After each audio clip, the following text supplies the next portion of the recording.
ಹೂಟಗಳ್ಳಿಯಲ್ಲಿ ಅರ್ಥಪೂರ್ಣ ಕನ್ನಡ ರಾಜ್ಯೋತ್ಸವ.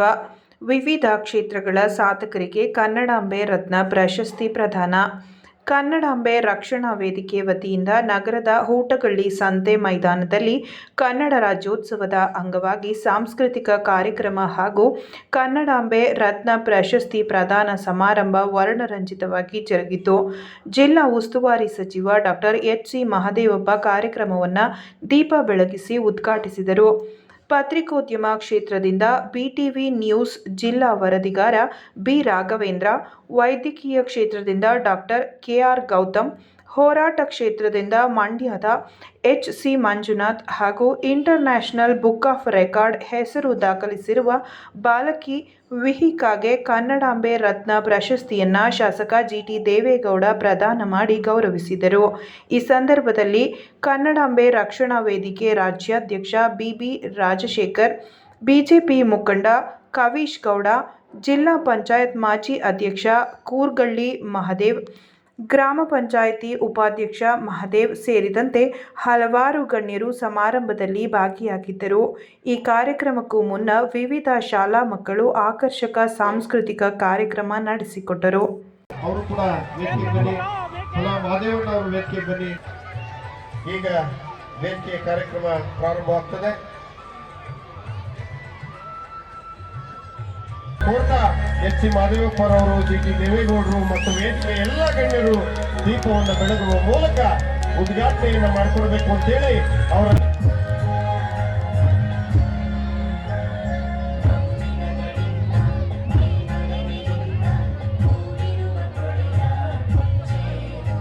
ಆಹ್ವಾನಿಸ್ತೇನೆ.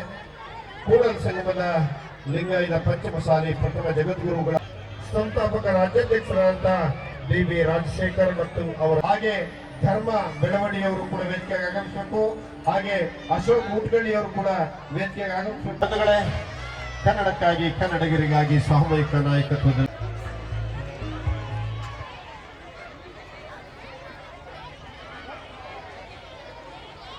ಹೂಟಗಳ್ಳಿ ಕೂಡ ಯುವಕರೆಲ್ಲ ಸೇರಿ ನೆಲ, ಜಲ, ಭಾಷೆ ಇವೆಲ್ಲವನ್ನು ಉಳಿಸೋದ್ರ ಎಷ್ಟು ಹೋರಾಟಗಳನ್ನು ಮಾಡಿದೆ, ಜನಪರವಾದಂತಹ ಕಾರ್ಯಕ್ರಮಗಳನ್ನು ಎಷ್ಟು ಮಾಡಿದೆ. ಕನ್ನಡಕ್ಕಾಗಿ, ಕನ್ನಡಿಗರಿಗೋಸ್ಕರ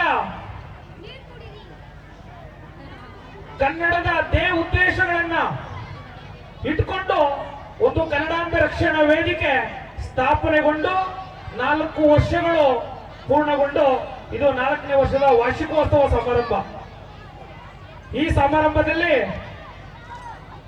ಸಾಕ್ಷಿಯಾಗಿರುವಂತಹ ಎಲ್ಲ ಗಣ್ಯರಿಗೂ ನನ್ನ ಹೃತ್ಪೂರ್ವಕವಾದ ನಮಸ್ಕಾರಗಳನ್ನ ಹೇಳ್ತಾ, ಈ ದಿನ ಕನ್ನಡದ ವಿಚಾರಗಳು ಬಂದಾಗ ಎಷ್ಟು ವಿಚಾರಗಳು ಮಾತಾಡುವುದು ಸಾಲದು. ಒಂದು ಸಂಸ್ಥೆಯನ್ನ, ಅದು ಕನ್ನಡ ಪರ ಸಂಸ್ಥೆಯನ್ನ ಕಟ್ಟಬೇಕಾಗಿರೋದು ಬಹಳ ಇದು ಸುಲಭವಾದಂತೆ ಕೆಲಸ ಖಂಡಿತ ಅಲ್ಲ. ಇವತ್ತು ಭಾರತ ದೇಶದಲ್ಲಿ 30 ರಾಜ್ಯಗಳಲ್ಲಿ ನಮ್ಮ ಕರ್ನಾಟಕದ ದುರ್ದೈವ ಸ್ಥಿತಿ ಯಾವ ರಾಜ್ಯಗಳಲ್ಲೂ ಇಲ್ಲ.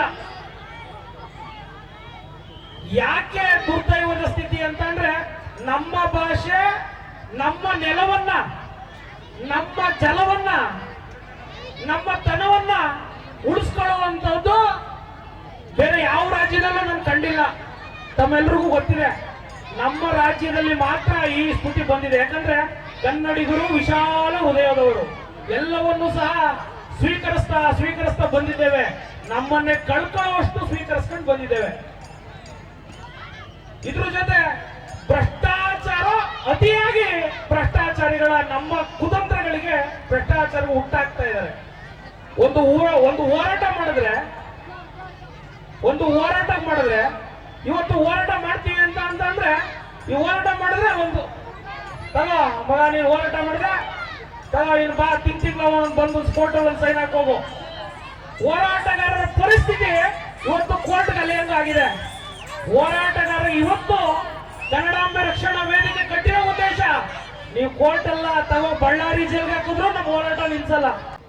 ಗೋಕಾಕ್ ಚಳವಳಿಯ ಮುಖಾಂತರ ಕರ್ನಾಟಕ ಭಾಷೆಯನ್ನ ಜಲವನ್ನು ರಕ್ಷಣೆ ಮಾಡಿ ಕರ್ನಾಟಕದ ಜನರ ಬದುಕಿನ ಬಗ್ಗೆ, ನಮ್ಮ ಸಂಸ್ಕೃತಿಯ ಬಗ್ಗೆ ಮತ್ತು ಗಣತಂತ್ರದ ವ್ಯವಸ್ಥೆಯನ್ನು ಬಲಪಡಿಸಿ ದೇಶದ ಭದ್ರತೆಯ ಬಗ್ಗೆ ಸಂವೈಧಾನಿಕವಾಗಿ ನಾವು ನಮ್ಮ ಜೀವನವನ್ನ, ನಮ್ಮ ನಡೆಯನ್ನ ಮುಂದೆ ಸಾಗಿಸಿ ದೇಶದ ಬಹುತ್ವದ ರಕ್ಷಣೆಗೆ ಭಾಷಾವಾರು ಪ್ರಾಂತ್ಯದ ವಿಂಗಡಣೆ ಆದ್ಮೇಲೆ ಭಾಷಾವಾರು ಪ್ರಾಂತ್ಯದ ಜನರ ಎಲ್ಲ ಸರ್ವಾಂಗೀಣ ಅಭಿವೃದ್ಧಿಗೆ ಈ ಹೋರಾಟಗಳು ಮತ್ತು ಸಂಘಟನೆ ಹೆಚ್ಚು ಕ್ರಿಯಾತ್ಮಕವಾಗಿ ಕೆಲಸ ಮಾಡಲಿ.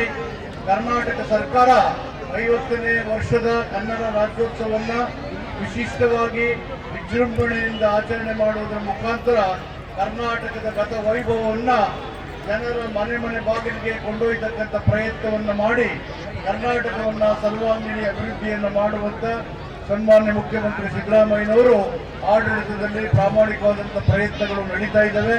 ಈ ಹಿನ್ನೆಲೆಯಲ್ಲಿ ಮೈಸೂರಿಗರಾದ ನಾವೆಲ್ಲರೂ ಕರ್ನಾಟಕದ ಹಿರಿಮೆಯನ್ನ, ಅದರ ಹೆಮ್ಮೆಯನ್ನ, ಅದರ ಪರಂಪರೆಯನ್ನ, ನಮ್ಮ ಭಾಷೆಯ ಬಳಕೆಯನ್ನ, ನಮ್ಮ ಯುವ ಜನರ ಭವಿಷ್ಯವನ್ನ ಗಮನದಲ್ಲಿಟ್ಟು ಕರ್ನಾಟಕದ ಭಾಷೆಯನ್ನ, ಜಲವನ್ನ ಸಂಪೂರ್ಣವಾಗಿ ರಕ್ಷಿಸಿ ಅದರ